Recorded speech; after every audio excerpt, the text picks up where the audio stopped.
La la la la la la la.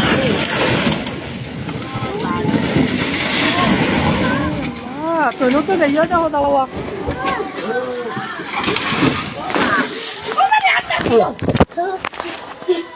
যে ভিডিওটা দেখলেন প্রথমে, এটা বাঁশখালীর ঘটনা। টানা 6 দিনের ভারী বর্ষণ আর পাহাড়ি ঢলে সাঙ্গু নদী, ডলু নদী এবং হাঙ্গর খালের পানি বিপদসীমার উপর দিয়া বইতেছে। বাঁধ, ডিঙা, লোকালয়ে ঢুকছে পানি। অন্তত 15টা উপজেলায় 4.5 লাখ মানুষ পানিবন্দী। সবচেয়ে বিপর্যস্ত হয়েছে সাতকানিয়া। প্রায় 80% এলাকা প্লাবিত হয়ে গেছে, পানির নিচে চলে গেছে। প্রায় 3.5 লাখের বেশি মানুষ দুর্ভোগে আছে। কি ভয়ানক অবস্থা! আমি আর সেগুলো দেখাইলাম না, আপনারা দেখছেন মনে হয়। 5 দিনের অতিবৃষ্টি এবং পাহাড় ধসে অন্তত 30 জন মারা গেছে। আর 1983 সালের রেকর্ড ভেঙে 43 বছরের সর্বোচ্চ বৃষ্টিতে চট্টগ্রামও ডুবে গেছে শহর। শহরে জলাবদ্ধতা আর গ্রামের বন্যা, একই আকাশ থেকে নামা একই বৃষ্টি, কিন্তু দুইটা আলাদা রোগ, আলাদা সমাধান।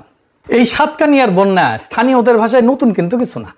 পাহাড়ে বৃষ্টি বেশি হলেই সাঙ্গু নদী ফুলে ফেঁপে ওঠে, সাতকানিয়া ডুবে যায়। এটা তারা প্রজন্মের পর প্রজন্ম ধরে দেখতেছে, জানে, মানে সমস্যাটা প্রেডিক্টেবল, সবাই জানে এটা ঘটবে, ঘটতে পারে। কিন্তু রাষ্ট্রের প্রস্তুতি কি? কোনো প্রস্তুতি নাই। ঘটনা ঘটলে ব্যবস্থা নেয়, সেনা নামে, আগে কিছু করা হয় না। আজকের এপিসোড চট্টগ্রামের নগর ডোবা নিয়ে, এটা নিয়ে আগে আলাপ করে নিই, কারণ দুইটা জিনিস আলাদা, দুইটা সমাধান আলাদা।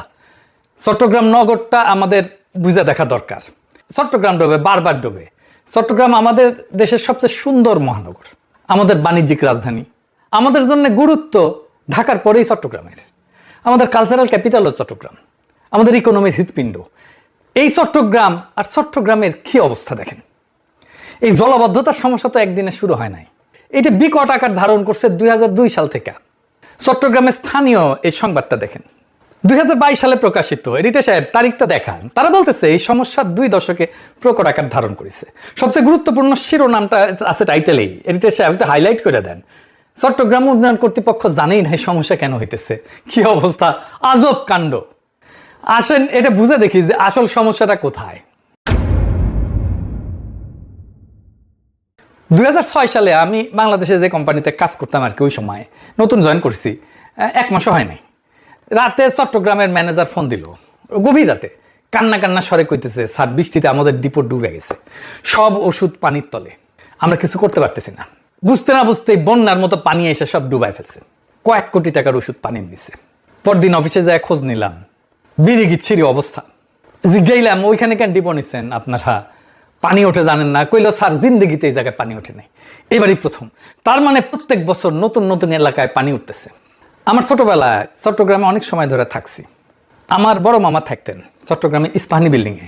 স্কুলে যখন ছুটির মৌসুম আসতো, গরমের ছুটি, রোজার ছুটি, তারপরে গরমের ছুটি, রোজার ছুটি, তারপরে এসএসসি পরীক্ষার ছুটি, তখন যাইতাম চট্টগ্রামে। পাশেই বড় বাটালি হিল, ছোট বাটালি হিল, দাপাদাপি করতাম। ইস্পাহানি বিল্ডিংয়ের পিছিয়ে একটা পেছানো লোহার সিঁড়ি আছে, এখন আছে কিনা জানি না। নিচতলায় মেজর রফিক থাকতো, মানে আওয়ামী লীগের স্বরাষ্ট্রমন্ত্রী হয়েছিল। আমি এখনো স্বপ্নে মাঝে মাঝে ইস্পাহানি বিল্ডিংয়ের পাশের রাস্তাটা দেখি। আমার খুব ভালো সময় কাটছে। যাই হোক, এটা বললাম বোঝানোর জন্য যে চট্টগ্রাম আমার অনেক আপন আর কাছের জায়গা। তাই আমারও প্রশ্ন, চট্টগ্রাম ডুবে কেন? কেন বারে বারে চট্টগ্রামের নতুন নতুন এলাকা ডুবতেছে? অনেকে বলে খাল ভরাট, দখল, ময়লা, বৃষ্টি বেশি। ঠিক আছে, সব সত্য, কিন্তু এই উত্তরগুলা একটা জিনিস লুকায় রাখে। এগুলো লক্ষণ, রোগ না। কারণ এই একই শহরে 10,500 কোটি টাকা ঢালা হয়েছে গত 10 বছরে। খাল খোঁড়া হয়েছে, গেট বসানো হয়েছে, বিদেশি কনসালটেন্ট আসছে, মাস্টার প্ল্যান হয়েছে, কাম হয়েছে লবডঙ্কা। এরপরে 1 পশলা বৃষ্টি হয়, মুরাদপুর বেঁচে যায়। তাহলে সমস্যাটা তো টাকার না, বুদ্ধিরও না। এত ইঞ্জিনিয়ার, এত পরিকল্পনাবিদ আছে, তাহলে সমস্যাটা কি? সমস্যার সমাধান করতে পারে না কেন? চট্টগ্রাম ডুবে কারণ রাষ্ট্র নিজেই শহরটাকে ভালো করে দেখতে পায় না। আর যেটুকু দেখে সেটা এক হাতে ধরতে পারে না, দায়িত্ব নিতে পারে না। এই কথাটার মানে কি, এটা একটু বুঝতেছি। আজকে এটা পুরো এপিসোড এটা নিয়ে আলোচনা করব। চট্টগ্রামকে আলাদা করে আমাদের বুঝতে হবে। কেন? চট্টগ্রামের জলাবদ্ধতা ঢাকার জলাবদ্ধতা এক জিনিস না। ঢাকার সমস্যা মূলত ড্রেনেজের, পানি নামে না, ড্রেন বন্ধ। চট্টগ্রামের সমস্যা জল বিজ্ঞানের, হাইড্রোলজির। এই দুইটা পুরো আলাদা। চট্টগ্রাম বসে আছে 3টা শক্তির টানাপোড়েনের মাঝখানে। উপরে পাহাড়, বৃষ্টি হইলে পানি নামায়, সাথে নামায় বালি, মাটি, যেটা খাল ভরাট করে ফেলে। নিচে কর্ণফুলী সাগর, জোয়ারের সময় পানি উল্টা শহরে ঢুকায় দেয়। আর মাঝখানে শহর, যেটা 2 চাপের মধ্যে স্যান্ডউইচ হয়েছে। এই জন্য চট্টগ্রামে শুধু খাল খুললে হবে না, জোয়ারের সময় খালের মুখ বন্ধ রাখা, ভাটার সময় খোলা, এই কাজটা করার জন্য লাগে সুইচ গেট। Tidal regulator.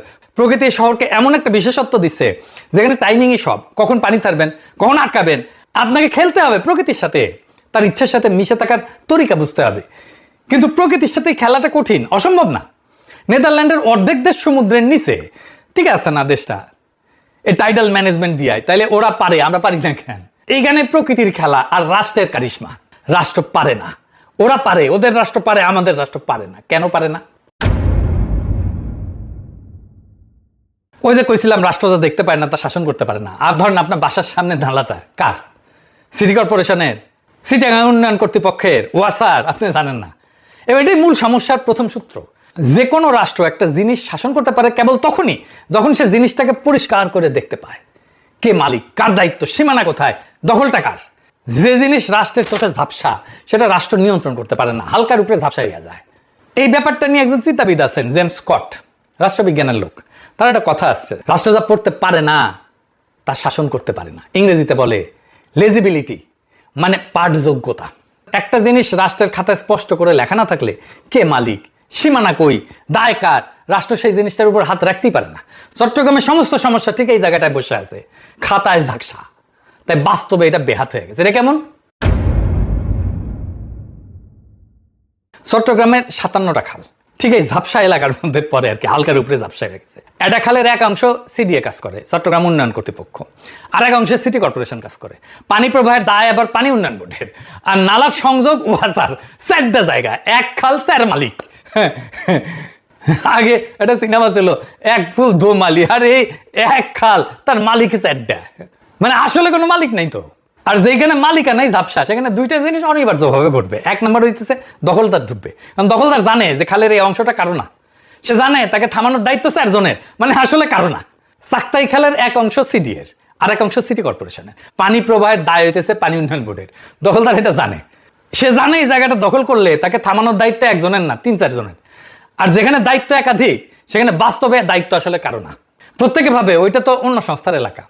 ফলে দখলদার নির্ভয়ে বসে যায়, কারণ তাকে উচ্ছেদ করার মতো স্পষ্ট মালিকানা কারো নাই, শক্তি নাই, ক্ষমতা নাই। তো চাকতাই খাল তো দখল হবেই। এটা তাই কোনো দুর্ঘটনা না, দুর্বৃত্তের একক কোনো অপরাধ না। এটা মালিকানা ঝাপসা রাখার সরাসরি ফসল। খালটা যেহেতু স্পষ্ট করে কারো না, তাই সেটা সবার হাতেই বেহাত, কারো হাতেই আর নাই। তারপরে দেখেন, খাল, নালা, জলাধার, নদী, জোয়ার সব একসাথে কাজ করে একটা নেটওয়ার্ক হিসাবে, তাই তো?